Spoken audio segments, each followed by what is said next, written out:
Welcome to another episode of Home Sweet Home. My name is Rod McCall. And I'm Scott Nichols. So, do you have hobbies? What do you do for fun? What do you have as hobbies? Yeah, I mean, mostly I do this or I play on my computer. Not games, but like I like to do coding and things. So I just get into projects that I'm doing and I try to learn new things all the time. I guess that's what I do. The other major hobby that I've developed in the past couple of years is reading. Okay. And so I make time every single day to read. And I find that very fulfilling. What do you read? I read everything. Right now I've read, East of Eden. So a novel. Isn't that a movie? Yeah, but it's a Steinbeck novel from the 50s. Oh, okay. So, I read psychology type books. I read leadership related books. I read books on education. I will read lots of scientific stuff. I read magazines, whatever. Mm-hmm. But typically I'm reading a book or two at a time. And okay. And I just really enjoy it. I try to read about 40 books a year. So, okay. What does your wife do for fun? My wife reads as well. We like to go to the movies, so we do that together, but she spends a lot of time working.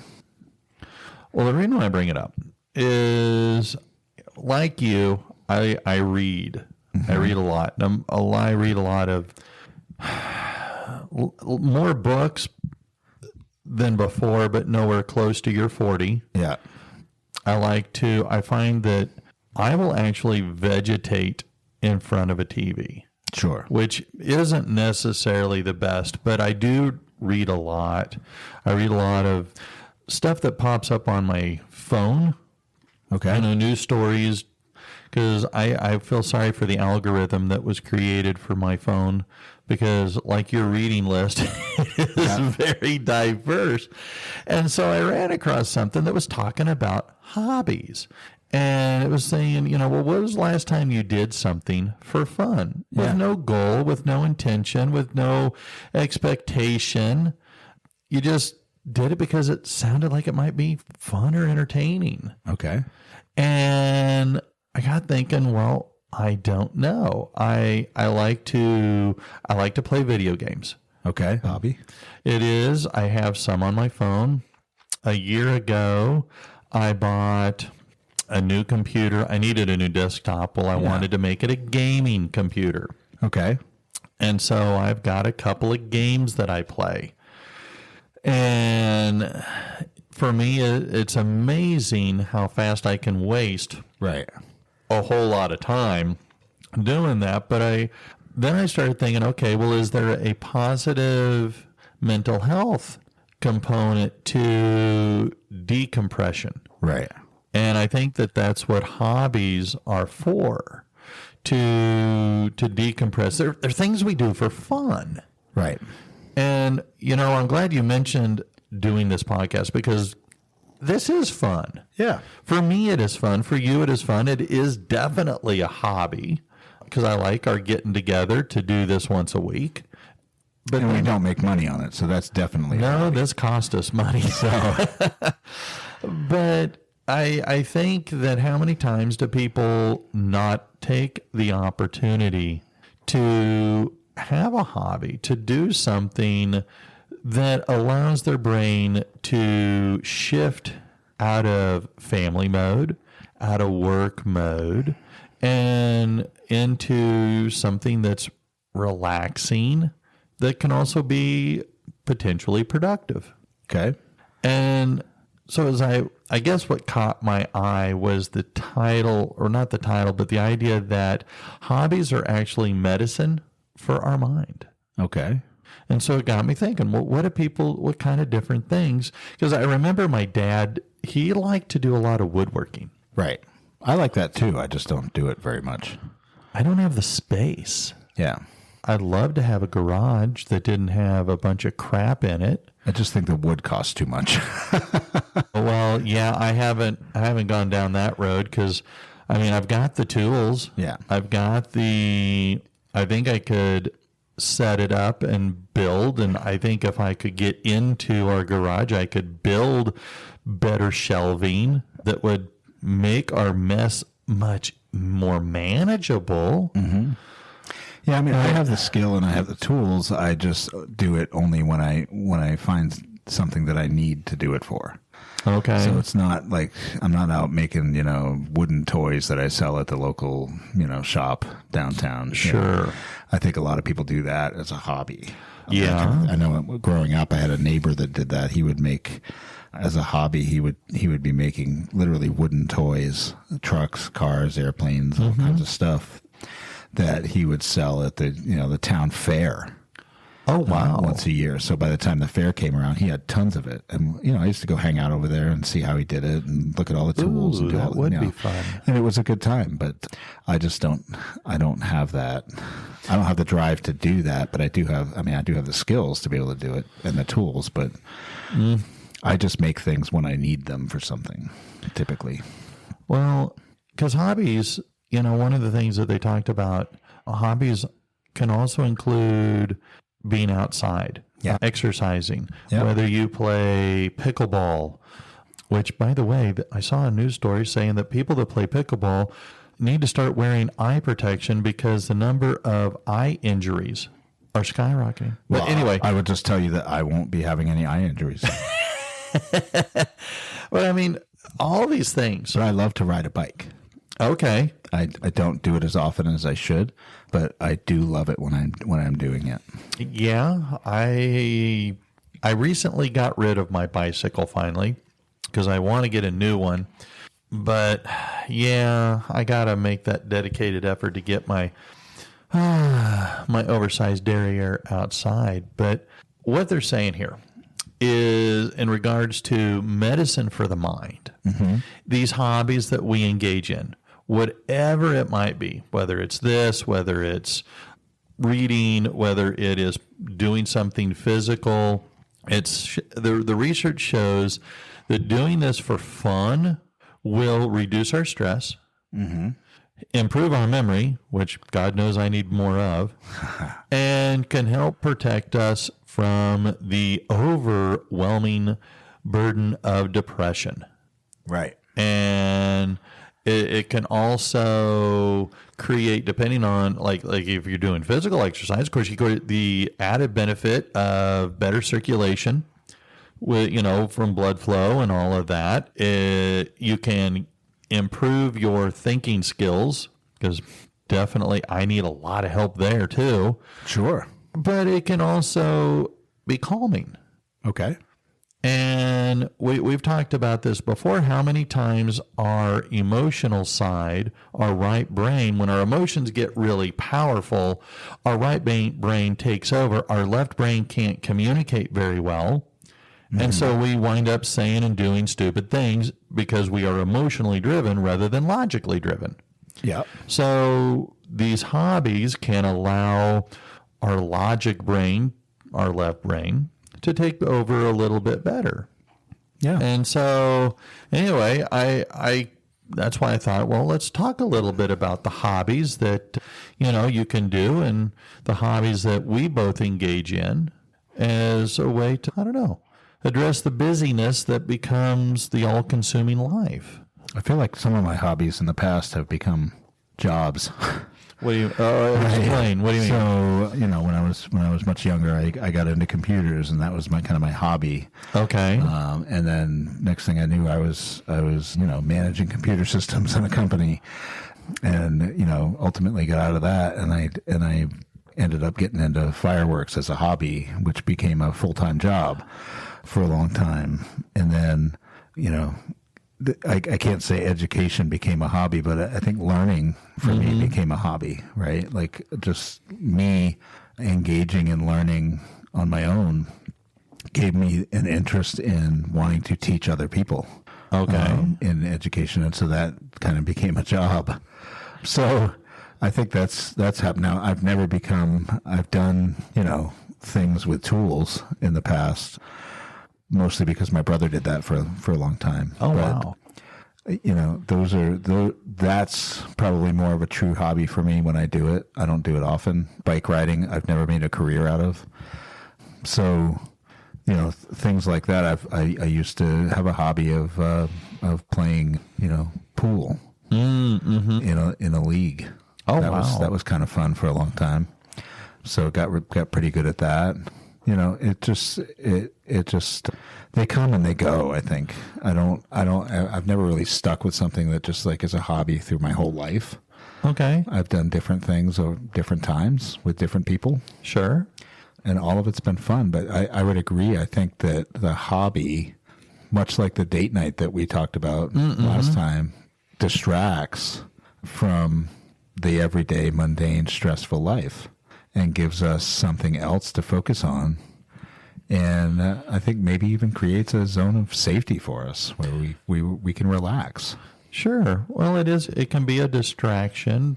Though you mentioned something, and it ties right in with what the article is sharing, that sometimes these hobbies become a side hustle. Sure. These side hustles then become a trap because Okay. they cease being fun or entertaining, and now, like you were saying, all right, the IT stuff was fun, but then it became a job, and you're making money at it. So, okay, I need a new hobby. So you start goofing around with fireworks. Well, next thing you know, that becomes your full-time job. Sure. And now it moves from the realm of entertaining and fun and relaxing to, God, this is a job. And so the idea that, the article says this is common for a lot of people. We'll pick up a guitar and we'll start learning to play. Well, next thing you know, you're performing open mic nights, and well, then, oh my gosh, somebody says I should get a record deal, and so now you're now focusing and spending so much time on and I put this in air quotes here, your hobby, that it becomes your job, right? And it ceases to be, well, basically what the hobby was for. I mean, I think sometimes it does, when you do end up doing that, it does kind of ruin some things for you. I go to fireworks shows now, like 4th of July and stuff, mostly because I like to see my grandson at those events. I could care less about fireworks. Yeah. If I'm going to do fireworks, I want to be the one doing it. And I'm not talking about the stuff you buy in the store, right? Like I did professional fireworks. And the stuff you buy in the store to me is not all that fun. So it can be dangerous. It can blow you up. I mean, all of it's dangerous, but to a point you have to respect it. But I just, I go to Disney and oftentimes I skip the fireworks shows that a lot of people stay for because they can't believe how great they are. And, having an understanding of how that's all set up and what all the effects are called and all the things, it just sort of like takes away the excitement of the show. And so sometimes we stay and sometimes we don't, and I don't really care if I see it. So, I do think that it robs some of that from you. Like when you see behind the curtain on some things, sure, it takes away a little bit of the excitement.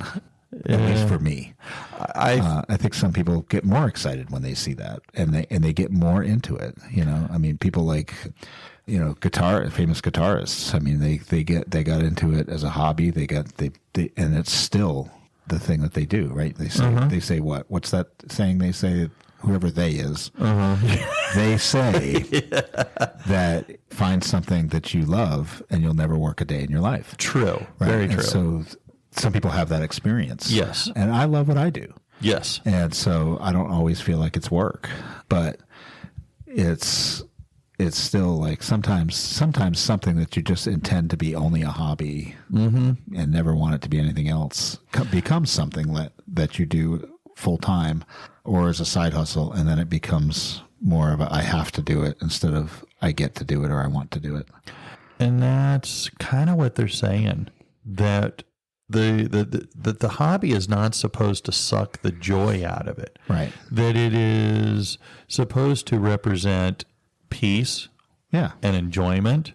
And you should do it because, like you just said, you do it because you want it. You do it because you enjoy it, not because you're trying to produce or create anything out of it.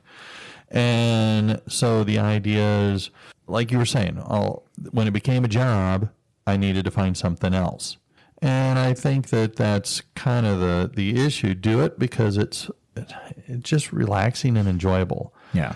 I mean, that's what we do, right? I mean, this podcast is more about just having fun. I mean, when you asked me to come in and take a part as co-host, I saw that as an opportunity for some fun, just to have discussion. It's a new thing. Podcasting is interesting. I knew nothing about doing it. I barely even listened to any podcasts before I got involved in it. And it's a fun time. And we get emails all the time from people who want to help us monetize it and do all these things. And it's just, that's not something we want to do. We get emails for guests too. And we're working on that. Like that's coming. We will do that, but we're not looking to monetize. We're not looking to do those kinds of things because then it's not a hobby anymore. And now it becomes how much money can we make and how many downloads do we get and how many hits and whatever. I mean, some of that I care about, but it's for the excitement of we're reaching people. It's not how much money can we make. The idea that we're making it past the censors in communist China, in nearly communist Russia. We made it past the censors of the Taliban to be downloaded in Afghanistan. We are being heard all over the world, and it's. I think I looked at it the other day, and we were like 64% in the United States. So we've got a large percentage of outside the United States that's listening to us, and we're just two guys having fun. In general, and so that's the hobby portion of it, and it doesn't have to be a drudgery. But I feel like if I was to try to monetize it, that now it becomes a career. Yes, because a lot of people do that, and they're very successful at it. They make a lot of money, and they probably get more hits than we do, and that's fine, right? Yeah, but that's not the aim. That's not our aim. The Kelsey brothers are fun, entertaining to listen to, but it's a side hustle. Sure. The Hollywood actors that get together and talk about movies, and it's easy for them because they're already famous. Yeah, but you and I, we're only famous in our own minds, right? So, well, here's I'm barely famous there. So that's funny. That's true. Well, one of the things that they talk about too is how do you find a hobby, and it really made me think. Okay, how do you find what you like? And it's kind of like, I don't know. I mean, for me, it's kind of like, well, what are you good at?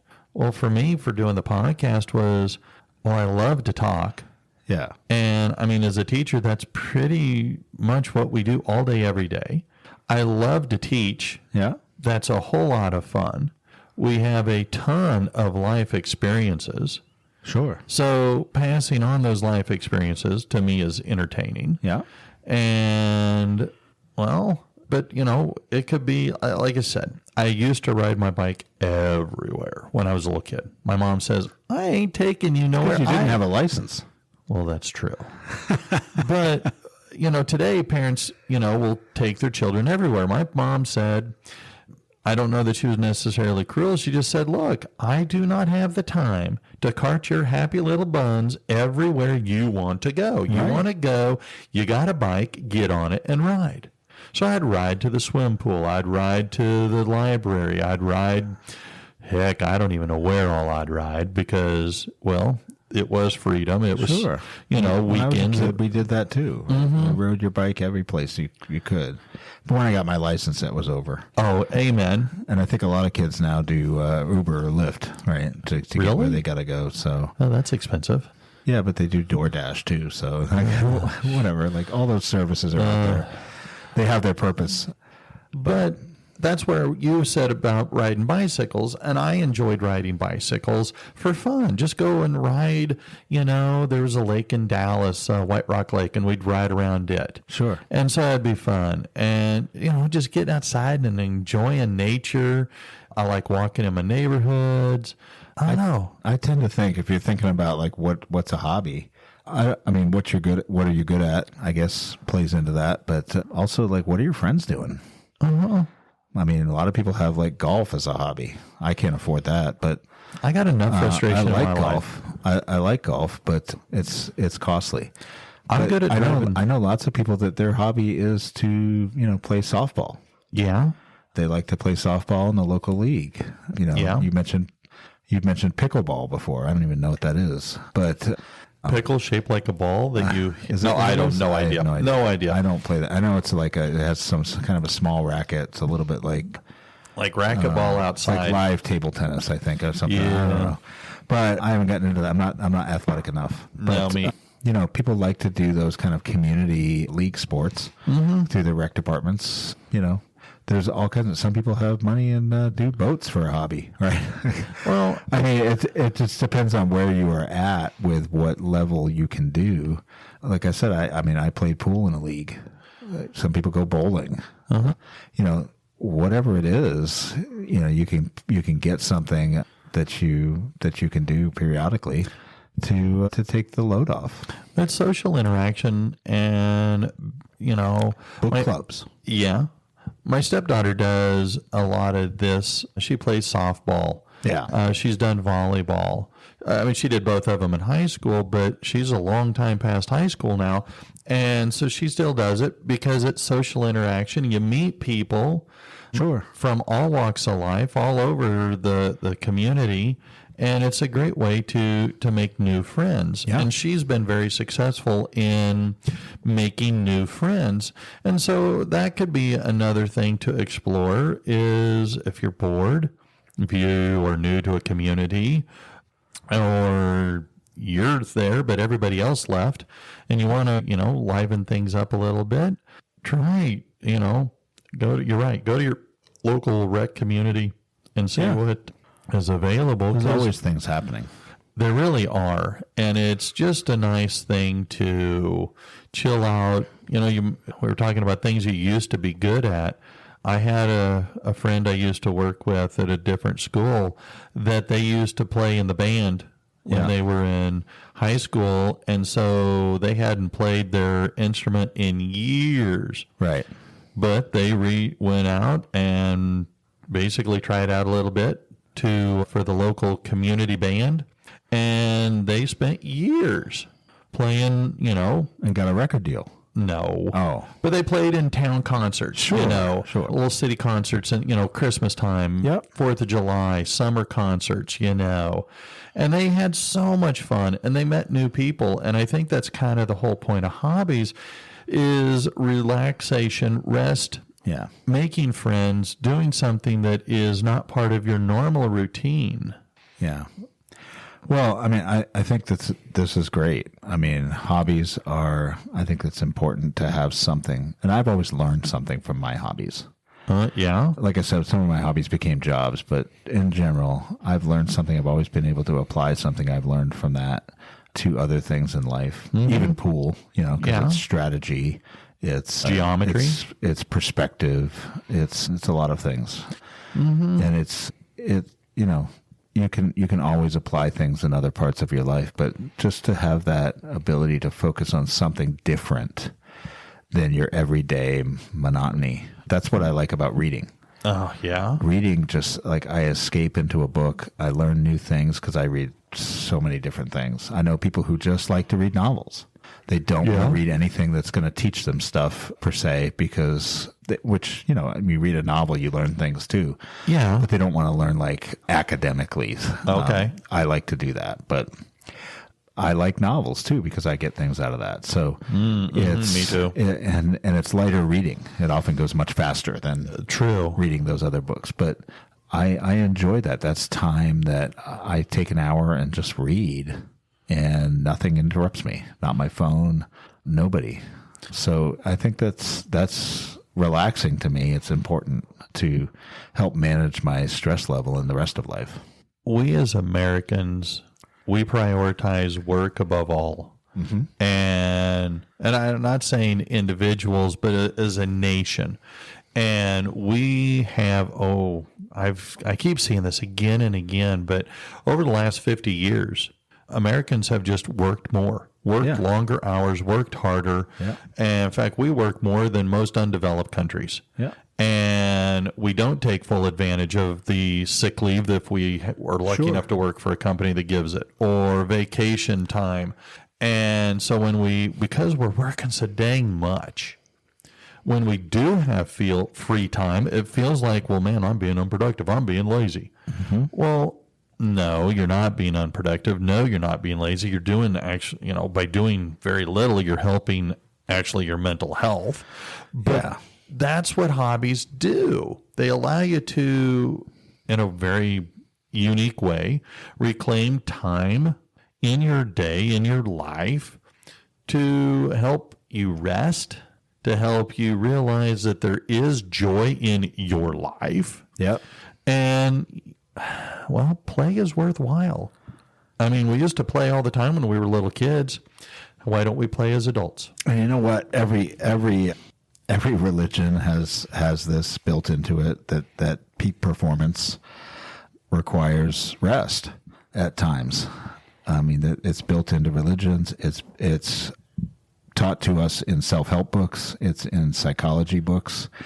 It's all over the place that you have to have rest, and hobbies are that rest. Uh-huh. Well, you're still active. It's not talking about sleeping. It's just talking about doing something that doesn't have to make money. So, because I'm a little squirrely, I looked up, and according to Glamour magazine, ooh, a great source. Yes, because you know me, I'm a follower of Glamour. That's where I get all my news. But I've looked up. I go, okay, what are some hobbies? What are some popular hobbies that people engage in? Eyebrows, eyelashes, no, lipstick, needlepoint. Needlepoint. Number one, according to Glamour magazine, that needlepoint is common. In fact, walking into our podcast studio today, I saw a lady doing, she was doing number two. Sure.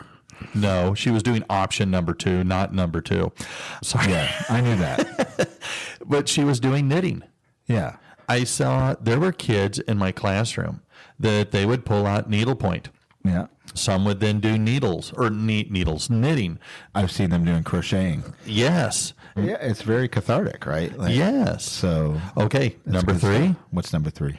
Scrapbooking. Oh, yeah, that's fun. My little sister is amazing at scrapbooking. She has put together some fantastic stuff. I mean, my hobby for next year is going to be it's somewhat of a task, but it's also going to be a hobby of cataloging, digitizing all of our photos. We got boxes of photos. Yeah. So, that's a thing too. Well, believe it or not, your hobby, the one you like to do most, is the 5th most popular reading books and magazines. Yeah.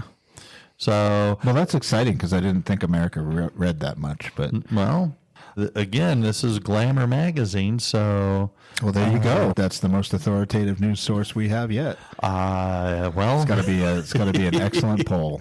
So anyway, at the end of the day, hobbies just should be something that are fun, relaxing, entertaining, enjoyable. They are, and as long as that is whatever it can be, it gives you an opportunity to take time back in your life, reclaim some happiness that can make you go, you know what? Life truly is worth living. And one of the great things is if the hobby you have becomes something that's not enjoyable anymore, you can just get a new one. Yeah. There's lots of things to do. Amen. Something will be of interest. So try knitting. All right. I'm not going to do that, but thank you. That's a good option. All right. Well, then we'll end our hobby here by saying goodbye. I'm Rod. I'm Scott. See ya. Bye-bye.